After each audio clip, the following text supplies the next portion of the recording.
Voici la suite de l'affaire du brigadier. Un policier en danger après avoir révélé la vérité sur la mort de son collègue. Constant Mutamba, ministre de la Justice, s'est saisi du dossier. Un témoin clé brise le silence et se retrouve en danger. Un policier de la circulation affirme que son collègue aurait été froidement abattu par la sécurité de la première ministre Judith Suminwa simplement pour avoir tenté de faire respecter la loi. Selon ses déclarations en lingala, le drame s'est produit alors que le cortège officiel roulait en sens unique en violation du code de la route. Face à cette révélation explosive, le ministre de la Justice Constant Mutamba a ordonné à l'auditeur supérieur de la Gombe l'ouverture d'une enquête approfondie et la poursuite en justice des responsables de cet acte qualifié de barbare. Il promet que les coupables doivent répondre de leurs actes devant la loi. De son côté, la police nationale congolaise appelle à la prudence et met en garde contre toute manipulation et désinformation dans un communiqué officiel, et elle souligne que les circonstances de la mort du brigadier ne sont pas encore élucidées, mais assure que la justice militaire est déjà saisie et que les enquêtes sont en cours pour identifier et traduire le coupable devant la justice. Pendant ce temps, l'affaire continue de susciter une onde de choc dans l'opinion publique. Les regards sont tournés vers les autorités. Justice sera-t-elle vraiment rendue? Rassure-toi de t'abonner sur Tout Fait Actu, nous t'informons chaque jour. Tomoni nini cortège zoya. To privilégier cortège ça nini eleki. Cortège eleki, cortège eleki. Et télémaki na poste na bino pendant combien de temps? Télémaki te. Cortège et télémngai na l'équipe cortège. Ce qui bazo baka bezenga mo ka beto saki ngana ye ka be telemi wana ngana telemi ao to l'équipe chef de poste ezaki de you ngai to ni wika mutato baboti kanzela mutaki na arme lourd mag Nicolas mutuka boti kanzela na yo kie asoleka ni agent na bango moka kitaki wa benda li bende ba benga ki alobi monsieur bo fungola nzela te ya mesenga na yo kite ngala yito aso baboti kanzela asa komi pembe nanga aleki suti bandi koleka eleki sili kabe ya ebisingai na kekolia to telemina kabe ambuta la bomba leki kamne monsieur landeki na simate kabe ya ebisinga na kekolia mais ambuta ya shaki makasi ngena pekisa bise ko kenolia te esprit boy kabe ya kei azupe biloko na poste de garde wana azupe biloko alinga banda kolia ngana tikali na kati ya boulevard bana ba moto na ba ketch asala ko neti mwa débat na bendi bango mopanzi na bandi ko sona bango kabe ya moni neti embouteillage ya makasa yako zonga na prince akangi susu nzela ngana telemi lokola na mwase kabe ya kangi susu nzela abandi ko lekisa mituka to surtout ka bala moko batanteni civil ba rapprocher tenisi bakangi kabe ya nini ngazala kuna na bandiko nini ndeko mosusu alaki na témoin tofaki ni wana saki pembeni major atelemi na séparateur awa mutu ngazate wana zalaki ngao na biso awa zate major atelemi na séparateur kombo na ye tambwe ya zate ma place tu as comprendre que ça major atelemi na séparateur to mona ki suite to mona ki jipite to moni kaka bandi ko ngaka be bandi ko benda ye ndeko wana atuni bozo kangela sali nimo alinga pusana ba bimisi chepe ba brakaye soko pusani to ko kanga yo na yo ndeko azongi sima ba bembiye ba tena ti bandi ko beta ba ndo kende na ye ba kene vers Gombe vers 16h to tikali wana kangi ndeko ndenge nini to ebine bakangeli ete zaki mardi vers ba 16h na informé pe ba konzi mercredi a quitté na zaki de repos jeudi erna na ye uni ndeko mwaki amla bisiko info ya ndeko na biso ndenge nini ya bitenga na uti ipekini ndeko wana asate ngabi ndenge za wana to okende tipa premier ministre to tuna ba garde na eke ndeko na bataki ye wapi ndeko akoti abandi ko sukola ngana zwi moto ngai moko na ketipa premier ministre na komi pe na poste na kutena ba policier bazaki anteni moko bazaki anteni civil monsieur premier lieutenant na sous lieutenant na ye pour information ya ndeko na bisa pese ko ki mardi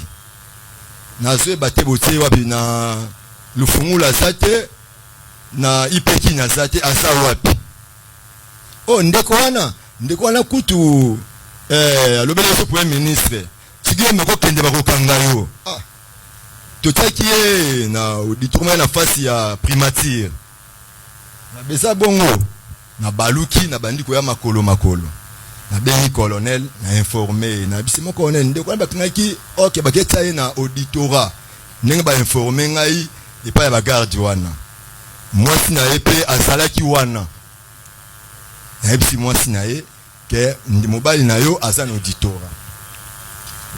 auditorat mais comme la informé colonel alobi kazotinda mutu yo zonga na ndaku tolanda ba konsinenge ba osani bazosala musala tolali jeudi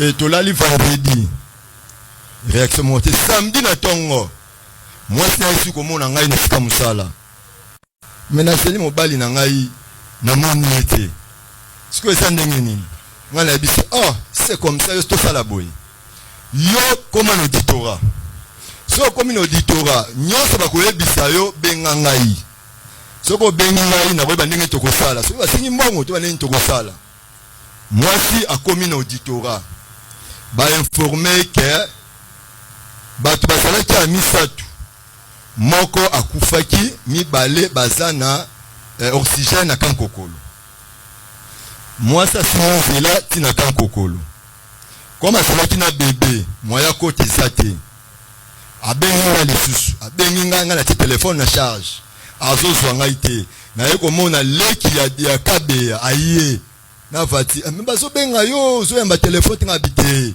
telefone natiaki na charge abitala na telefone babengi kuna bazoyeba te oyo akufi nani oyo bazobela banani eza bongo na informe ndeko tozalaki na ye nayebise sava nga nakei nanu kankokolo nayeba oyo azobela nani oyo akufi nani tokomi na kankokolo tokutani na soda auditorat azalaki garde wana ya bato baza na oxygène natuni esiko mutu yango azobela nani oyo akufi nani yes sote oyo akufaki oyo azalaki anteni ya la police osava tokota nani totala bato bana oxygène tokoti tomoni kabeya aza te toke na morgue bapesi biso kombo ya kabeya sotobi jamais nga na bikabeya bandenge kobela te kabeya kokufa ndenge nini yo sodo auditorat explique kabeya akufi ndenge nini bino seke bobeteki kabeya bite biso tobeti ete beteki ndenge bayaki biso tobetaka te na auditorat eza kabeya te seke bochange kombo eza kabeya te bango babite bon bopesa biso $10 po botala ebembe na morgue toza na $10 te leki ya kabeya abimisi 10 000 francs apesi bango totelemi akoti mbangu atali kabeya kufi azosenye maki kabeya kufi ndenge nini na bengi mbala moko bakonzi na nga na informe bangabi kande nazali awa naza na morgue kankokolo wana samedi vers 10h à 12h na tuni sodo auditorat kabeya akufi ndenge nini ya sote kabeya biso utaki audience na lufungula to ye balerte biso kuna cri moko boye criame to koto tala boye to boucher kabeya sa mikufeli to zuna kabeya na ba oyo mibale nde toye na bango na hôpital kabeya mbamo to lekisi na morgue so kabeya kokufa kaka bongo ya habité kabeya mikufelaki kuna nde toyaki na ye wana soda auditorat wala ki garde na bango nazo informer ngai na leka kabeya to informer bakonzi. Okay, merci beaucoup. Merci. En détachement là à l'entrée de GG Marthe. Na GG Marthe. Vous avez un détachement. Vous avez un détachement na GG Marthe. Ezalaka détachement te eza parti basalaki sans unique nde toyaki ebele wana na bapepe na biso toyaki wana po to renforcer GG Marthe Carrefour wana. Eza te GG Marthe mtasengaki boya kotia discipline place wana te eza GG Marthe te kaka ba bureau yo PCR afungolaka ba position ya PCR eza bongo. Okay. Merci beaucoup. À la question de la cour au major Dounia, qui, dans son narratage, je voulais faire une observation. Je crois que nous parlons bien de la vie humaine. Autant que nous respectons l'officier, le major Dounia, c'est dans ses droits de dire tout ce qu'il peut dire, de nier tout ce qu'il peut nier. Mais il affirme qu'il achète souvent, chaque jour, à GG Marthe. Habitait-il les parages de GG Marthe? Ça, c'est la première question pour Dounia. Puisque c'est chaque jour qu'il est là. Ou c'est puisque c'est le lien de proximité de son travail. Et en deux, s'il me connaît, c'est puisqu'il me voit souvent acheter. C'est quand même un officier de police. Dans un endroit où vous y venez souvent, et il y a des hommes en tenue que vous ne pouvez pas connaître, mais c'est l'autre qui te connaît. Je voudrais que Major Dounia a dit, est-ce que c'est pure l'arrogance ou c'est puisqu'il se moque de la mort de l'illustre disparu?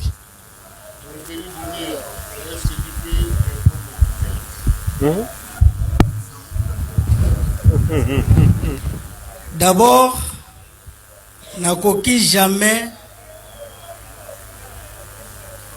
kochola ndeko oyo alataka elamba moko na ngai oyo bazoloba lelo akufi, nakoki jamais kochola mémoire na ye. Donc pona wana longola yango nakoki kochola mémoire na ye te, azali moninga na ngai uniforme. Je suis satisfait. C'est connaître. Puisque la théorie, si vous voulez bien, la théorie c'est de savoir. Cette question a été posée par la République. S'il y a un caractère tout à fait démontrable d'une vengeance, celui-ci vous dit c'est moi qui ai ouvert la route, c'est moi qui ai régulé, qui a fait passer le cortège. C'est important que la cour sache pourquoi en laissant celui qui était, on vient juste s'apprendre à fiston. Ça ne peut pas passer. C'est ça qu'il affirme être sur moi. J'ai régulé, je les ai laissés, c'est moi qui étais. Fiston était là-bas. Et en rentrant de manière claire, on pointe un autre. C'est important qu'on le sache. Peut-être quand il vient acheter, est-ce qu'il y a eu un précédent? Est-ce que le major, qu'est-ce qui s'est passé réellement? C'est un règlement. Nous ici, on commence déjà à réfléchir sur ça, une hypothèse. Hein? Un règlement des comptes. C'était bien décidé, prémédité. Je ne sais pas commandité par où, par qui, mais il faut en finir. Et c'est comme ça qu'ils sont venus, c'est ça. Et il est resté là, au séparateur, pour regarder si les exécutants vont bien faire ce qu'il attend d'eux.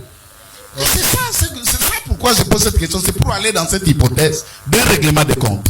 Ok, là c'est votre interprétation. Vous allez développer ça à bon dos. Non, la question a été posée pour qu'il réponde. Oui. Il a répondu non. Non. Il dit est-ce qu'il le connaît? Il se connaissait. Est-ce que avec lui ou fiston, il se connaissait. Non, la question est posée au major. Est-ce que vous connaissez les renseignants ici présents? Nayebi fiston te. Au monde a répété. Namona été. Nazaka mingi soki namoni ye, namona ka muswaza ka mukuse bo er moko. Nazalaka mingi soki namoni na yebi ete, mais nazalaka mingi soki oyo azali boso na ngai oyo. Ye oyebi. Ye namona ka eso namoni ete namona ka muswaza ka mukuse fiston na yeba ka ete.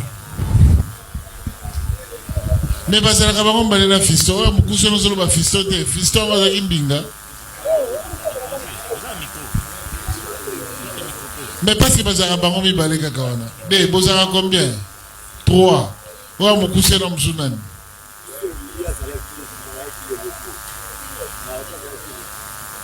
Bon, bah, comment on est Willy?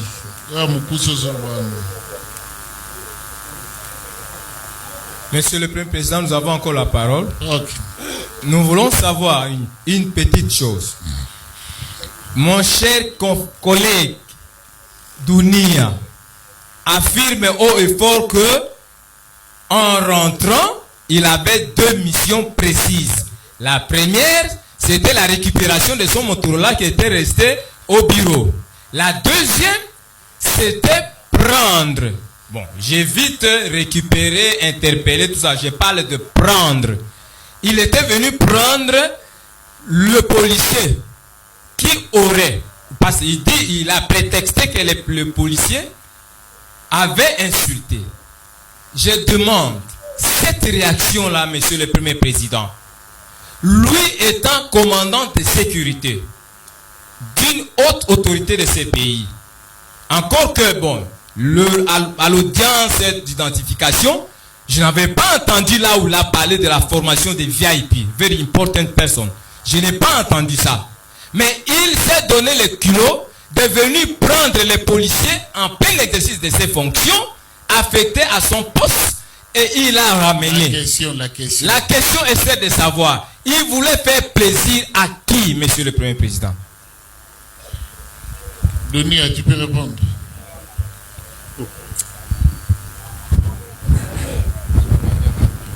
Mon colonel, na ma question ne soit pas si je pense que nous sommes lobaki. Aza kozonge la kaka biloko moko. Nous sommes lobaki. Non, mais lobaki si eloko ya sika. Tu voulais faire plaisir à qui? Yo tant uzoko chamba mbakaka okanga ye ou identifier. Ndenge moko lo bien interpeller, na identifier. Tu voulais faire plaisir à qui? Mon colonel, je pense que na lobaki yango eza musala na ngai. Eza ko sala sentiment ya mutute. Naza kuna na mission ya kokengela mokonzi munene wana. Tangu na moni acte ya ndengona il faut na linga na yeba. Ezaline et tension, les tensions kenga nga kina yeba ya ko barricade nzela. Je pense que tout yango na baina sina lobaki. Major Dunia. Olobi bien, oyebi policier oyo, renseignant oyo. Olobi que oyebi. Boye mo colonel. Réaction na yo izanini quand il dit à la cour tant ozo yebisa cour que ye mutu alekisaki cortège était le makité azolo ba lobi il y avait pas de barrière au lobby oyebi. Alors ba question nyonso totuna giyo wapona yo lobaki place wana omonaki kaka kabe ya yemoko sikoyo ye alobi ye mutu alekisaki cortège alongoli nano ba sprinter azongisi bango amoni cortège na musika botelema kite alekisi yango alobi oyoki mais apparemment tu n'as pas réagi. Yo réagir kaka na poche nzoka poche za mobimba.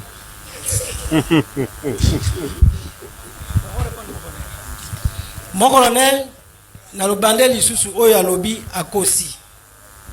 Peut-être à la tangu ya kobima na biso résidence pona kokende primature là parce que tozalaka na tongo ne surtout bima to chaka totinda déjà équipe moko boye pona ko komeka kofungula banzela oui mais na retour tant toza kozonga mon colonel naza kolobango azala quitté soki azali ke ba préparer mais azala quitté. Parmi les prévenus, Moussoussou, Nani Amonaki, adjudant, na poste beaucoup de gens combien, ba PCR combien? Na PCR tout est kaka policier wana moko. Yé tout ce que comme on était.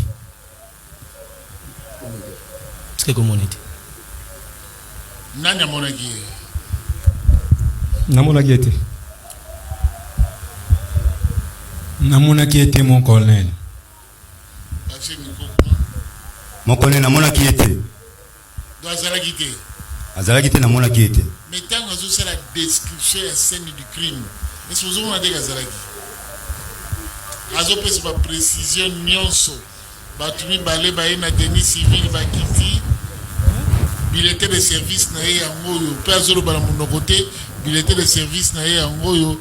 Place batia na Carrefour wana na GG.